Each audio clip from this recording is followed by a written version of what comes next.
So I want to make a couple things clear just from the start, right?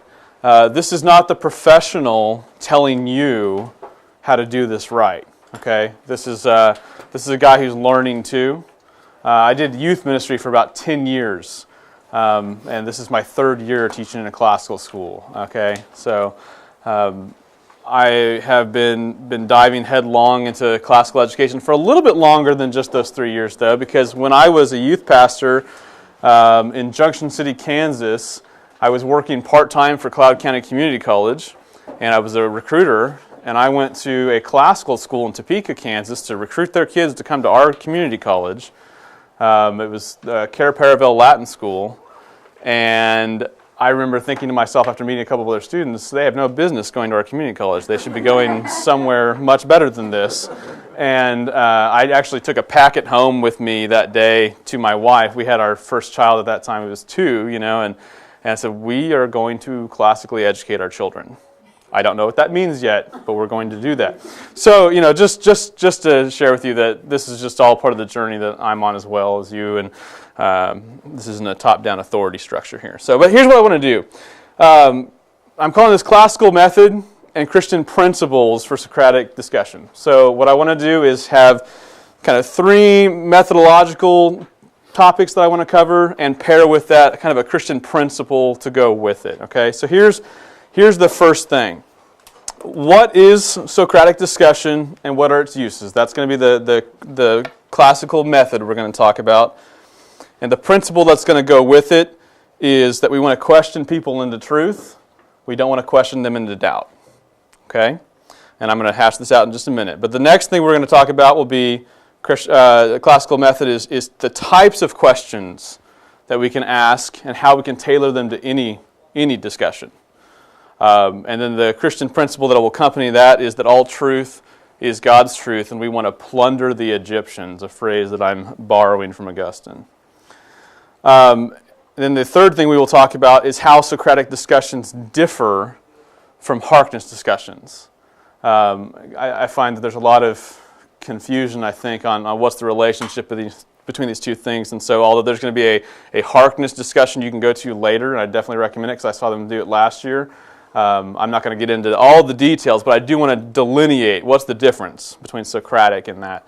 And then the Christian principle is that we want to teach students to ask good questions in all of life, just like Jesus did. Okay. So number 1, so what is Socratic discussion and what are its uses? So since this is a talk on Socratic discussion, I'm going to ask you, what do you think the purpose of a Socratic discussion is? What are we trying to accomplish by doing Socratic discussion? Feel free to raise your hand, or I'll just call on you randomly.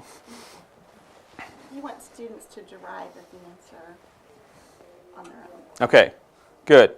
So when you say that you want students to derive the answer on their own, in contrast to what? What's the opposite side of that?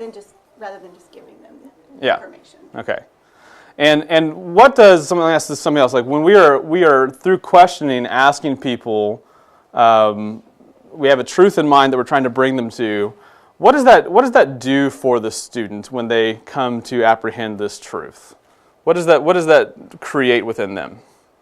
Any thoughts on that? Yeah. A feeling of accomplishment, enlightenment, learning that they did on their own. Good. It's a very different kind of learning. It's not just this top-down didactic approach where here I am, again, the authority that has all the answers, and you write down everything I say, and then this will be on the test later, But it is, we are affirming that there is truth to be discovered, right? And by asking questions, you are going to come and realize and apprehend that truth for yourself. And it's if Socratic discussion is done right and done well, then students will feel that they have discovered something that nobody really told them. It came to them by their own hard work. Okay. So I want to offer this idea that Socratic discussion has 2 main applications. One is deconstructive, and the other is constructive. So the deconstructive model, this is you see Socrates himself doing this all the time. Okay, great. How many of y'all have read Plato's Republic? Had a chance to do that? Okay, If you haven't, it's okay, but you should, right? Okay, this is one of the cornerstone books for the ancient world of classical education. In book 1 of Plato's Republic, it starts off very kind of casually. He's walking along somewhere, and then his friends catch up to him and say, "Hey, come hang out with us, and let's have a talk. We're going to go see some festivities later," And they start having this conversation about justice. What is justice? And so he allows them to toss out some different definitions. So you got Polemarchus, right? Polemarchus, he says, well, what if justice is telling the truth and returning to others what you owe them? That's this kind of first definition of justice, right? So what does Socrates do? He starts asking questions. He says, well, let's say that a friend lends you a weapon. So will you hold this weapon for me? And then you have a debt to him now that you owe it to him to give it back to him when he asks for it back. So according to this definition of justice, you should give back what is owed to those you owe it. Well, but Socrates says, what if your friend comes to you and he's out of his mind and he demands that he have his weapon back? Is it just to give it to him? Okay. So through a series of questions in this conversation that I'm abbreviating here, right, it comes, well, there might be some problems with this theory of justice, that it's just giving back whatever's owed without any kind of condition, right? So Polemarchus says, well, I've got it, because that would be harmful to your friend to give him his weapon when he's out of his mind. So justice is doing good to friends and doing harm to enemies. Okay, interesting. Well, let me ask you this question. Do just men ever make bad men worse? And so he walks through this whole series of questioning, right, where he says, if you have a horse and you beat the horse, does this make the horse actually better in doing its job? Right? No, it actually harms the horse, right? So justice never actually causes harm to even bad men, because it just makes them worse, right? And so he walks them through this question and answer, and again, I'm just telling this to you, but he's having them do all the work of answering the questions, right? But what he's doing is he's deconstructing through questions bad ideas. So this goes on, and eventually you get to his name's falling out of my head, but you get to another guy who says, hey, you know what? Justice is just the benefit of the strong. Whoever's strongest might makes right, And he just goes through questions and he deconstructs these different ideas. But what I want you to note is that in the process, Socrates allows those whom he's questioning to backpedal and try again.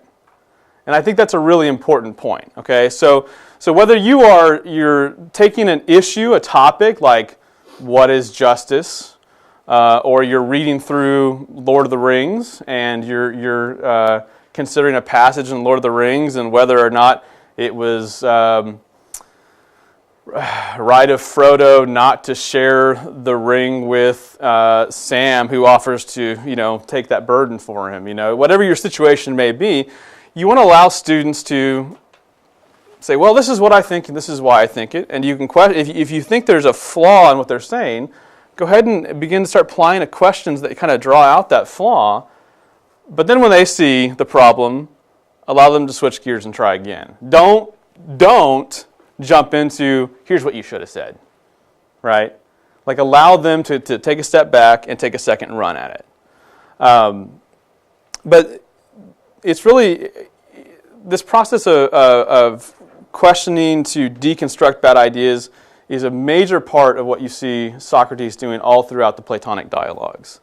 But the one thing that I want to push back against, and this is kind of where the Christian principle comes in, Socrates has a habit of deconstructing ideas, bad ideas, and leaving people in the ash heap of their bad ideas, right?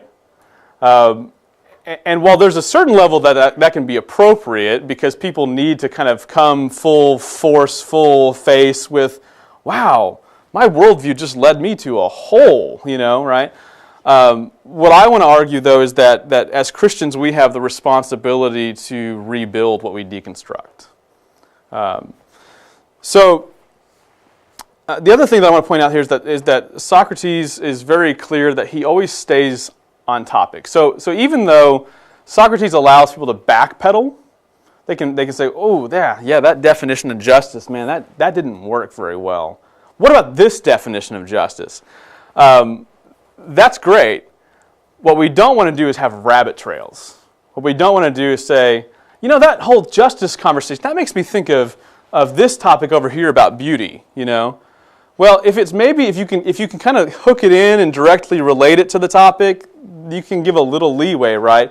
But for the most part, we need to stay on topic. We need to make sure that we don't allow students to get too far off track, because one of the things that we need to be committed to in this is being clear in our own mind about the objective that we are trying to teach, the concept that we are trying to bring across to students. And so we cannot allow too many rabbit trails off track. One of the other things that's very helpful, this is just a real practical tip, is that Socrates uses a technique that you could call either-or questioning, which is to say that it's good and appropriate to have very open-ended questions to see where they will go sometimes. But if you want to lead somebody towards something, either-or questions can be very useful. So let me give you an example of that. Who wants to do a little role play with me? Anybody willing to step up? Okay, very good. So let's imagine for a minute that you are a young man in my classroom who has said, Mr. Allee, I'm just not convinced that it makes sense that God could be omnipresent. I can't be here and somewhere else, so how could God be here and somewhere else at the same time, right? So I might ask you, does God have a body like you and I? Jesus did. Okay, that's good. Yeah, that's very good. But when we talk about God, we have the incarnation of Jesus, right? But does Jesus have a divine nature and a human nature? Yes. Yes, okay. So when we're talking about God, we're typically talking about just the divine nature for this moment. So when we talk about the divine nature of God, does God have a body or does he not have a body? He does not have a body. He does not have a body. See him. Right. In fact, John 4:24 says God is a spirit, and we must worship him in spirit truth. Since God does not have a body, does he extend into space, or does he not have a need of space to extend into? Could you say that again, sir? Yeah. Since God does not have a body, he's not material, there's not any physicality to him, does he extend into space, or does he not even need space to extend into? He's outside of it, but yet he drives it. Okay. What do you mean by that? Well, he's not a part of matter, but he's outside of it. It's almost like it exists beyond, as a part of his desire or will. He makes it occur, but he's not part of that. Right. He's outside of it. Okay. But would you say that he's also immanently present in the world, even though he is not part of the material world? Yes, he is, because he said that I am. That means that he's constant. Okay. He's always present. Very good. So I think then you would agree with me that God, although he is present in the world, he doesn't need space to extend into because he's not a physical object. Would you agree with that? Yes. Okay, very good. So if God is not spatially located, that is to say that he's not here instead of there because he's a physical object taking up space, right? If God is not spatially located in one place, is it possible that God is God is located by an act of will or mind wherever he focuses his mind? What do you think about that idea? Let me back up and clarify that a little bit. Okay, have you ever heard of the old question, how many angels can dance on the head of a pin? No, I've never. You've never heard that? No. Okay. 1,300. That's the exact answer that came up. Well, good. This guy's on top of it. So Dorothy Sayers in her Lost Tools of Learning actually kind of makes a reference to this. But part of the reason that this was such an interesting discussion, right, is because you had angels who are not omnipresent beings like God, and yet they're not material beings either. So they don't seem to extend into space or take up space. So how many could fit on the top of a head of a pin, right? And it becomes a good rhetoric discussion, basically, to try to work that kind of concept out. Well, what I'm trying to get into is one way to think about it is that immaterial beings can be present in the same sense that my mind can be present in the hallway as I look out into the hallway, right? God, as an omniscient being, can be present by presence of mind in the same way in all places. So the question that I would ask then is, if God is present wherever he is by presence of mind and not by spatial location, is it difficult for an omnipotent, omniscient being to be present everywhere at once? As far as difficult being laborious or hard, it would be no, because there's no sense of him being able to move things. He's outside of it. As far as being in one place or another, that is still a hard ideal for me as a person, being limited to Finite, have the imagination or capacity to be able to hear and see and understand and perceive all things at one time. That'd be difficult. So, but within that reference, to answer yes, God, I believe God can do those things. Right. But for me to actually understand that at a meaningful level is Yeah. difficult. And see, the fun thing is that this could lead off into future conversations about God in relationship to time, and God in relation to all kinds of wonderful things we could do, right? And the fun part is when you start doing a Socratic discussion with somebody who's clearly done this kind of thing before, right? He can push back harder than the students typically do, but it's good. No, it's really good. It's really good. What do my ninth graders say? Yeah. Is it Chicken Strip Wednesday?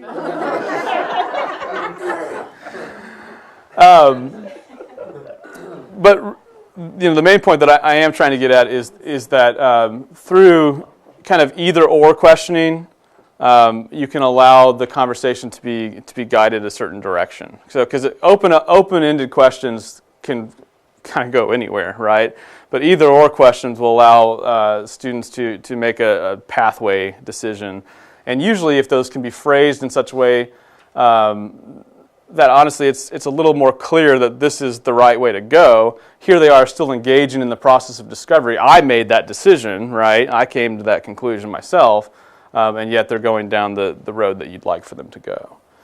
All right, so that's the deconstructive method again is undermining views. In logic, we could call that reductio ad absurdum, right, which is just getting into the driver's seat of an idea and reducing it to its absurd conclusion. So whenever you are onto something that's being argued, that that if you get into that argument and you just let it go where it really naturally wants to go, it's going to lead you to a place that nobody wants to be, right? That's how you can kind of begin to ask these deconstructive questions to allow the student to see where their idea goes. But on the constructive side of that, again, we want to be able to build something in its place. So, in order to do this effectively, I think there's at least two things that we need to have. First, we need to know the lesson that we are trying to teach. And this is just the law of the lesson. I mean, this is 7 laws kind of stuff, right? It's pretty basic, but that's to say we must be very clear on the conception or the truth that we are trying to communicate to our students. So if we are Socratically going to lead people to the right conception of justice or beauty or whatever it may be, we must be very clear in our own mind what that means.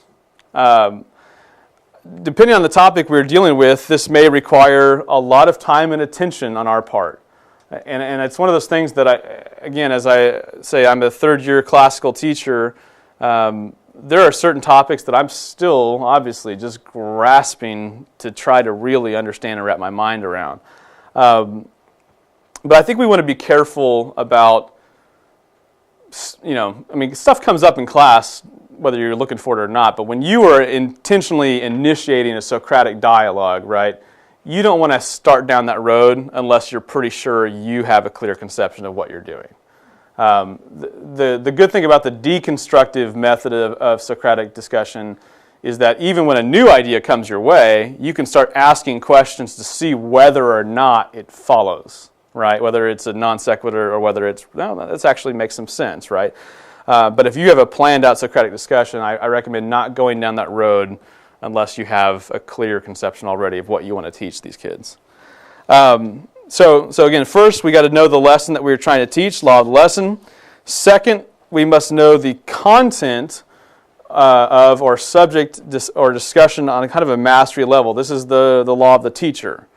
That is to say, we must have spent significant time thinking and preparing for the discussion. So the best Socratic discussions are not off the cuff. Now, I mean, sometimes you have some really cool things that happen Socratically in class because somebody brings something up and you just kind of go with it. But the best Socratic discussions are ones that you've spent a lot of time thinking about, a lot of times preparing for. This means being thoroughly familiar with either the topic or maybe the book that you're studying. You have actually read this passage before you're talking about it, you know. This means having pre-prepped questions for discussion. So again, I think it pays to have already laid out the kind of questions that you want to ask and where you want to go with this so that you're not just trying to think of questions on the fly. Now, it's obviously the case that depending on how the student responds to you, you may spontaneously have a question that you want to ask them, but I just don't recommend going into this without any preparation. The other thing that you want to do is to try to anticipate how you think your students might answer your question, right? And one way to do this is to kind of role play with your spouse or your friends and family, right? And say, well, how would you respond to this if I asked you this question? I strongly recommend after action reviews also. You've had a Socratic discussion and you had your list of questions, and now you've asked your kids these questions and they have responded with things that you would have never dreamed of, right? You need to reflect on that. Why did they say that? Why did they go there? Why did they make that connection? Since they did respond this way, and I know I said this, but what would have been a better way for me to respond to that? You know, because this is going to happen again, probably. There's going to be second chance at this same kind of a conversation. And the other thing that's just really important is the ability to control the flow of a conversation. To be able to, again, not only keep things on topic, but to make sure that the dialogue is heading the right way. Here in a little bit, I'm going to talk about the relationship between Socratic and Harkness, but I'll just give you this much at this point. In a Socratic discussion, you know, the conversation should largely be like a tennis match between one teacher and the students. Okay, so it's going more like this, you know. But it's not going as much between the students and them. Somebody might disagree with me on this point, but this is my perspective on Socratic, because the reason is you have as a teacher an objective truth that you're trying to impart through Socratic questioning to the students, right? And which means that you have to be able to control and guide the course of the conversation. Harkness provides a whole different opportunity for things you can do with inter-student dialogue and questioning. But for the Socratic level, it's really important to keep control of the conversation. All right, so let's see here. Let's move on to the sorry, my notes are in the line here. As far as, again, there's the Christian principle here is that we really do want to make sure that we do not leave kids lingering too long. I think it's entirely appropriate to throw out a question or to bring up a topic that the students, it's new to them or it's challenged their view. And to let it just kind of sit there on the table for a while, maybe even go home overnight and think about it, right? What I think is really dangerous, though, is when we undermine certain worldview issues without reaffirming a truth in its place. This is where, I think it's not hard to see that, for instance, there have been Christians who have held onto a certain maybe secondary issue of Christian doctrine, but they've held it very dearly, right? And without giving examples, because I don't want to step on anybody's toes, that has for them been debunked, right? They've ran into a wall with somebody and they feel like, wow, this thing that I held dearly is wrong. It's not true. I don't think Christianity is even true. You see what just happened, right? It's like, well, wait. You've jumped the gun, but nonetheless, something that was dear to you has been undermined, and you're just starting to question everything now. What can I even know? And so I want to make sure that we don't leave students in this place of doubt. If we're going to deconstruct an idea, going to deconstruct part of their worldview, we'd better be able to point them in the right direction at the same time. And so in 2 Corinthians 10:5, the scriptures tell us, we destroy arguments and every lofty opinion raised against the knowledge of God, and we take every thought captive to obey Christ. So there is definitely scriptural principle here for us to deconstruct bad ideas, to take captive the world of ideas, right? But I would note that 2 Timothy 3:16 and 17, which tells us all Scripture is breathed out by God and profitable for teaching, for reproof, for correction, and for training in righteousness, that the man of God may be complete, equipped for every good work. This is kind of our injunction as well, to say we are a people of a received, of a revealed faith, right? So we have bedrock foundational truths from which to stand on. So we don't want to just take away people's beliefs. We want to reestablish better beliefs, better worldviews. All right. So let's move on to the next section, where the types of questions to ask and how we can tailor them to any conversation. One way to think about this is that just as we have grammar, logic, and rhetoric, we have grammar, logic, and rhetoric questions. Okay? So the grammar questions: who, what, where, when, how. Okay? Don't say why, because why is a logic question. Okay? You're been reading a text. You've been reading The Allegory of the Cave by Plato, and these questions are just to establish the facts, just what is going on. What is the setting? Well, there's this cave, right, and there's these people chained to a wall, right? Well, what do these people spend their time doing? Well, they spend their time looking at shadows in the wall and giving them names, okay? Because there's this light that's casting shadows in the wall, And you're just getting the details, the facts, the information. And then you can move to logic questions. These are the questions which examine the argument being made.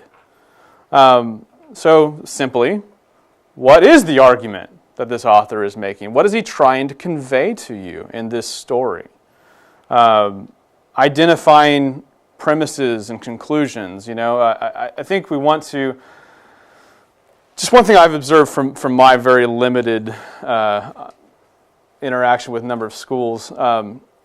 We have this logic stage, and we teach formal logic maybe in 7th and 8th grade. Some go into 9th grade, and I feel like a lot of times you get to the rhetoric level, and the kids go, "Oh, thank God we're done with that," and they just let's not do logic anymore, And I want to encourage that even on rhetoric level, we want to continue to ask students, how would you take this argument and make a syllogism out of it, How would you take this argument, right? Or if you're thinking propositional logic, how would you break this down and check it for consistency with this idea?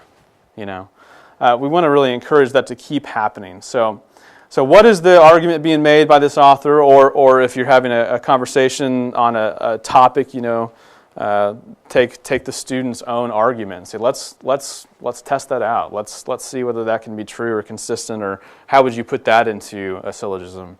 Then we want to check the premises. Are the premises of the arguments true?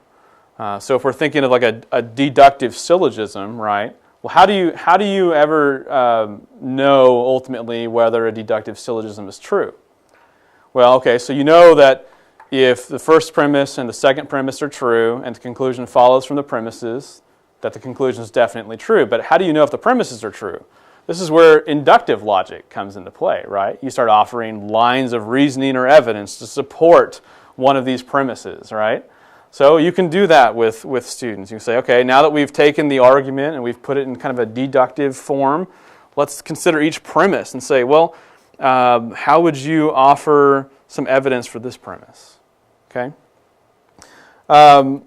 And then finally, you got to ask the question, is the argument sound? Do you think that the argument actually obtains its purpose? Are you convinced? Do you find it cogent? Would you, based off of the arguments you've heard in the text or from maybe your fellow students, do you buy in, and why?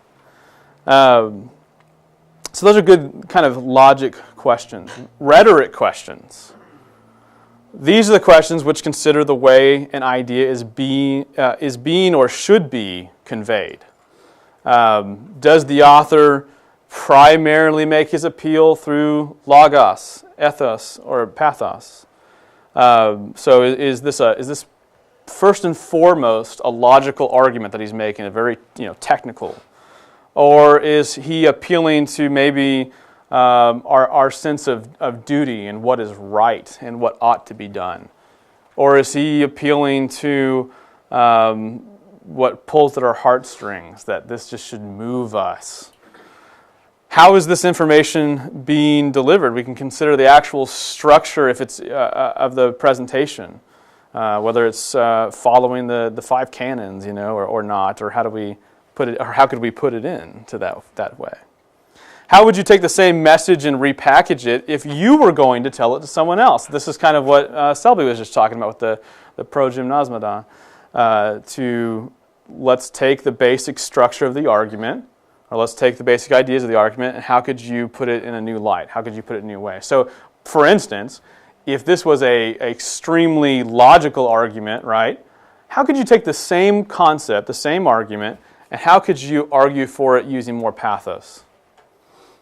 So what if you wanted to just change the nature of the way it's being presented, but keep the same content, right? Let's see what the kids come up with. Then I would offer that we should ask Christian worldview questions, because we're not just classical schools, we're Christian classical schools, right? We want to bring our faith to bear on the issue. These are questions which bring the truth of Christianity to bear or to make judgments upon ideas or propositions. So is the main idea here in agreement with specific Christian principles? Something that's emphatically stated in Scripture? Is it complementary to Christianity, which means that it may not be explicitly stated in Scripture, but you could believe this and Christianity. There doesn't seem to be any problem with that idea, right? Or is this something that's completely contrary to our Christian worldview, something that should be rejected fundamentally? How should we as Christians respond to this idea of it? Should we accept it? Should we be indifferent to it? Should we reject it? There are, of course, application questions.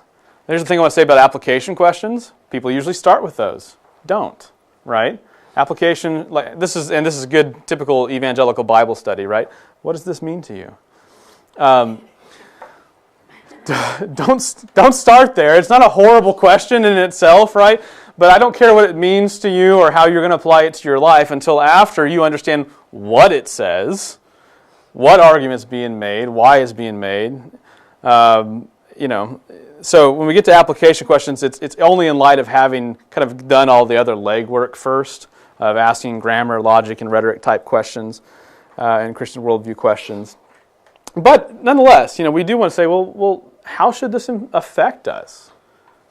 Should this actually change the way I live my daily life, right?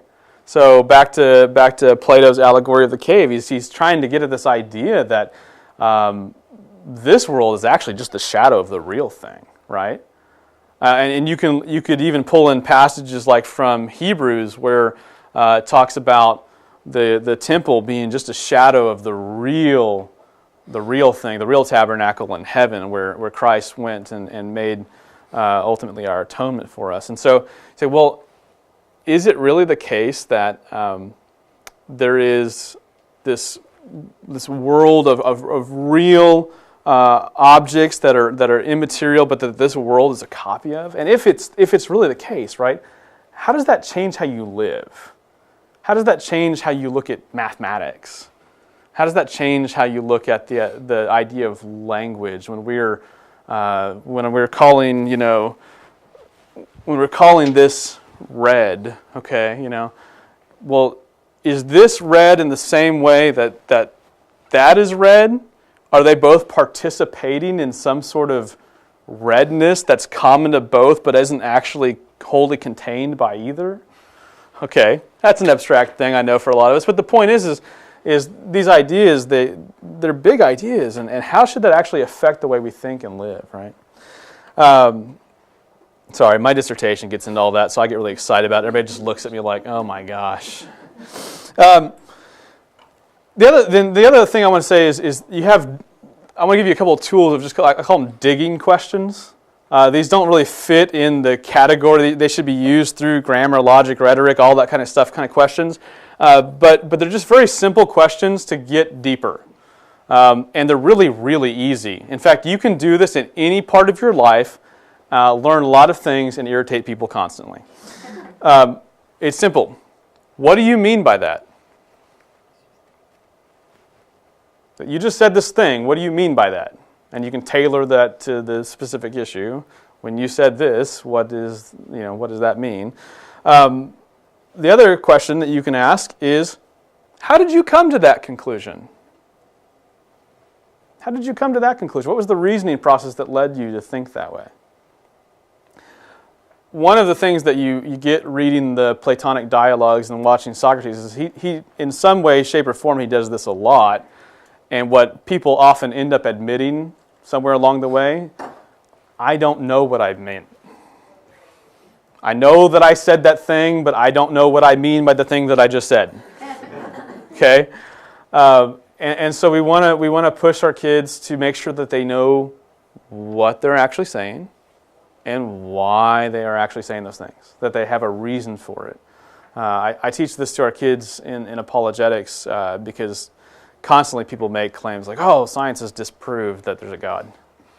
And I'm just like, I know that if I just start digging into that, with what do you mean by that? How did you come to that conclusion? In what way has science, demonstrated that there's no God? 9 times out of 10, people make slogan statements, right? They don't have a clue what they're saying.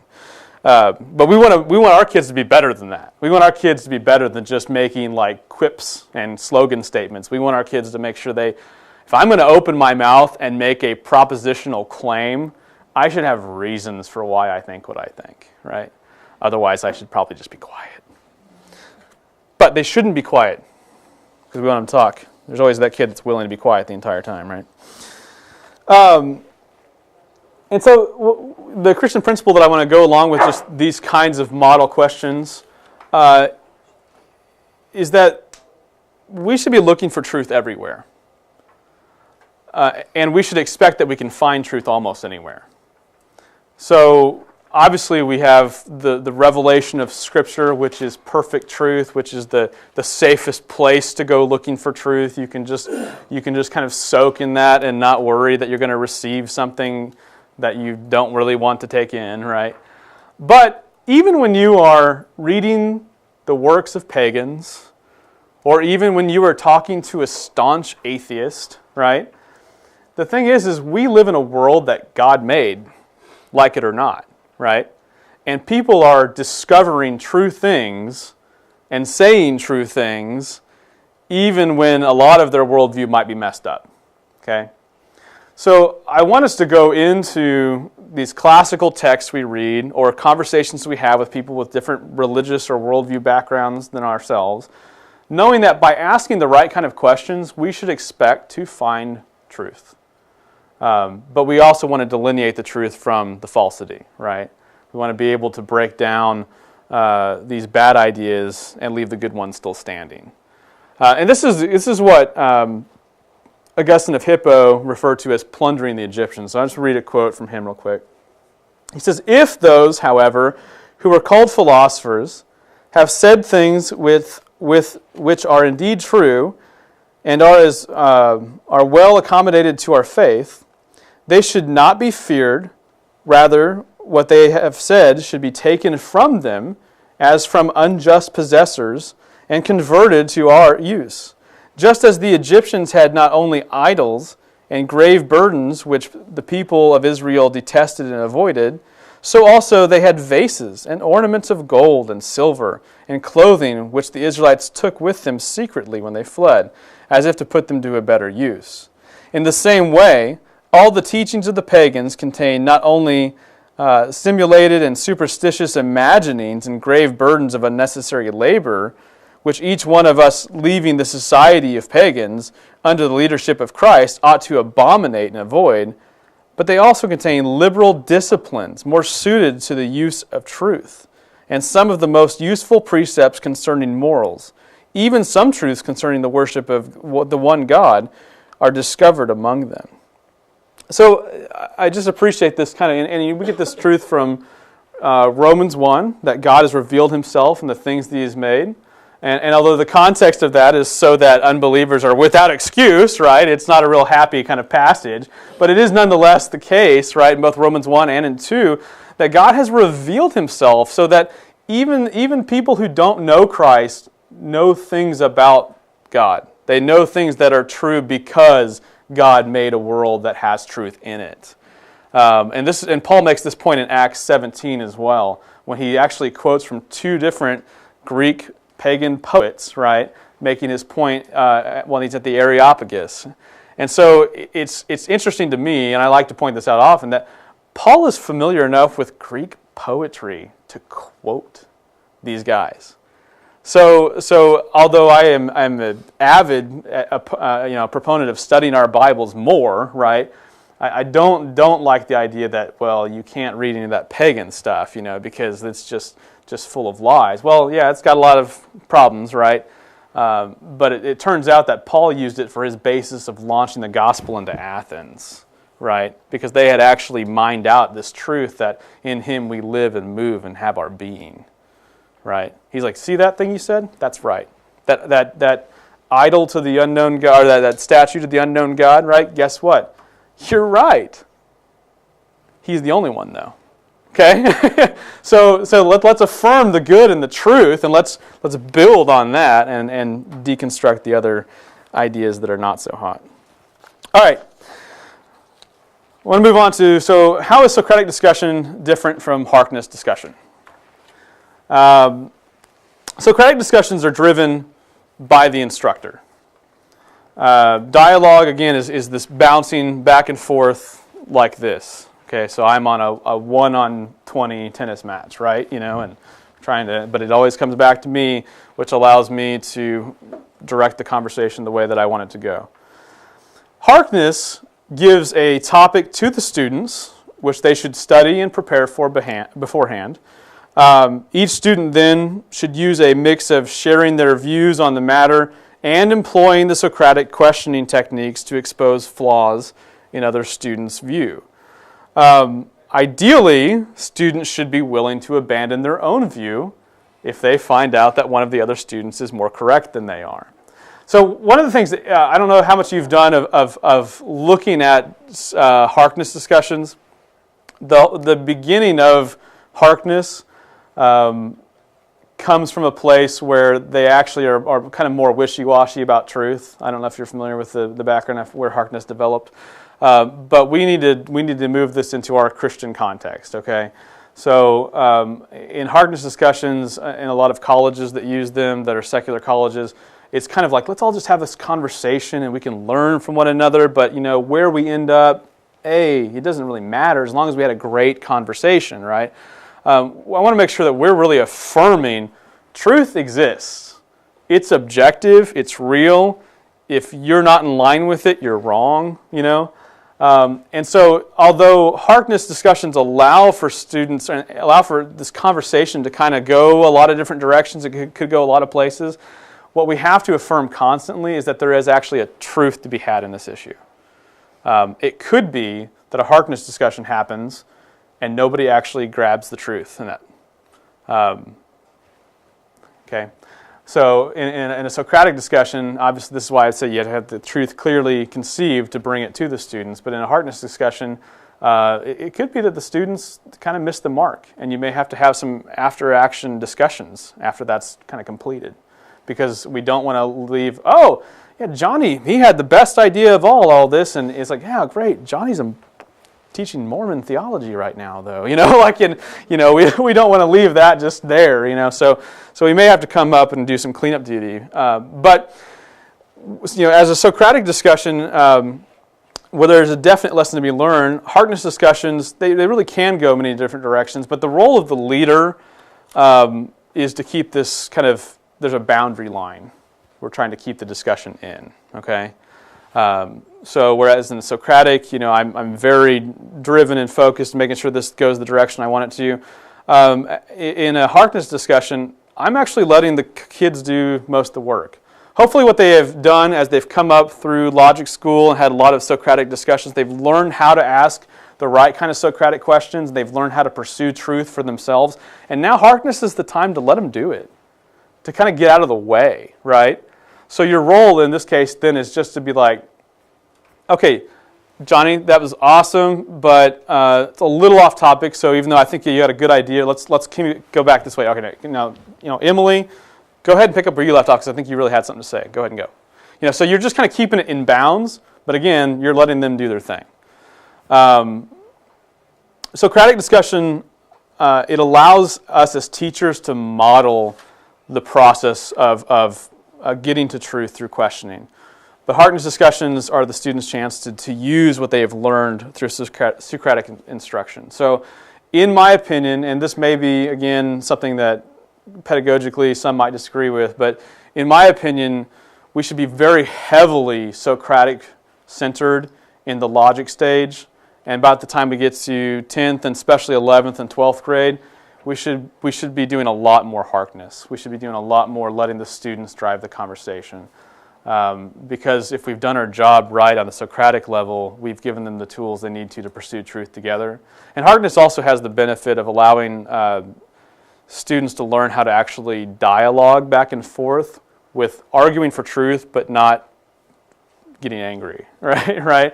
So being able to make their case and to counter somebody else's view. It's a great opportunity for them to do that in a kind of a lab setting where you can still kind of every once in a while, whoa, hey, let's be a little less passionate about it. You're all pathos and no logos. Let's just draw back a little bit here and make an argument. But the Christian principle, I think, in Socratic and Harkness discussions is again just this pursuit of objective truth. That there is truth, that it exists independent from us. Truth is what corresponds to reality, the way things actually are. And so whether as the Socratic leader, I am driving the conversation and I'm trying to formulate an idea in the mind of students that they're going to discover for themselves, and I didn't do it to them, right? But in Harkness, it's the same thing. If you're discussing whether or not the American citizenry should have guns or not, right? There's going to be really polar views on that, and we may not ever get agreement on that, right? But that doesn't mean that there's not a truth, right? It doesn't mean there's not something to be actually more approaching correctness or falling away from it. So, and I want to just note that this is the method that Jesus uses constantly. Have you ever noticed what Jesus does like 9 times out of 10 when the Pharisees or Sadducees or scribes ask him a question? He asks them a better question, right? Hey, Jesus, should we pay taxes to Caesar or not? Well, okay, here's the trapping, right? If Jesus says, no, you shouldn't pay taxes to Caesar, great, we get him in trouble with Caesar. If he says, yes, you should, well, all the Jews are going to be upset. Well, all right, you're not really loyal to our people, right? But here you go. He says, instead, whose image is on this coin, right? Just turns the whole conversation over. All right. I think I am out of time. So any quick questions that anybody wanted to ask before I let you go? So I'm trying to figure out what what's appropriate for what level of progressive students as they develop. Ninth grade, you suggested, was a Socratic method where the teacher leads. 11th and 12th. How do you know when a ninth grader, the level, is ready to move on into where the students kind of set the boundary? How do you get a sense for that? I think probably part of the difficulty on that, and this may be like per school, their policies about when the cutoff is for accepting students into the class. I mean, if you're accepting new students, like 11th grade, which we do sometimes, I'm not saying we don't, right? You're going to have some students that are obviously going to be drowning in the scenario. I guess what I would recommend is even on the level where you're doing more Harkness, to still have like kind of brief Socratic workshops, like at the beginning of the year, like at least to say, these are the principles, this is how to do it. And I think it's okay also to, especially earlier in the year when you're just starting to do some Harkness with them, to say this Harkness discussion is going to be one that I'm going to step into and point some things out at different times until everybody kind of gets the flow of it. But I think ideally, the ideal situation, which never happens, right, is that 7th, 8th, 9th grade, I mean, they have gotten so used to you as the teacher Socratically questioning them that they have learned the process. They have learned how to ask good questions, what are the right kinds of questions, what kind of questions get towards better information, towards truth. And so then when you get to 10th, 11th, 12th grade and you start doing this Harkness, you're just saying, okay, you know that thing that I've been doing to you the last 3 years, right? Now it's your chance to do it to each other, which is fun, And so I think our job at the Harkness level is just to be the moderator that steps in when need be, but for the most part allows them to just do what they've had modeled for them for the last several years. If that makes sense. I have a question. Yeah. I'm so new to this, and my level is definitely much younger, but still doable. How do you encourage them to continue after you help them identify, I guess, their flaw in the argument? They've come to that point, okay, I'm not right. How do you, and instead of them like shutting down or just not, how do you keep encouraging the conversation so that they do get to that point of self-discovery? So if you've got a kid at a point where they have clearly come to realize my idea has just fallen apart, my point of view has just fallen apart, I would ask them a leading question now that starts going the other direction. So again, you have the clear concept in your mind of what you're trying to teach, right? So you're going to now ask them, well, it's okay that you maybe realize that your first idea didn't work out, but what do you think about this idea? How would you respond to X? So that way you're inviting them to still participate in the conversation, and you're kind of throwing them a bone, right? Again, in apologetics, I do this sometimes. I do this sometimes with atheists they'll make a claim, I'll debunk it, and they're kind of like, oh, I don't know what to say now. I'm like, well, maybe you meant to say this. I try to give them something to help them not feel silly, because we're not trying to just make people feel dumb, But there's this kind of point where people have to realize that there are bad ideas out there, Despite the famous saying, there are no stupid questions. There are. But it's okay to ask them, and it's okay to move beyond that. And so, is that helpful? Okay. All right. I find that the more success, just as an observation, I find the more success I have, the more knowledge I have. I teach, literature. The more knowledge I have about it, the more successful I am in this. So the key is mastery. Yeah. In doing this, it's Animal Farm, got it all day long. Dragging the race.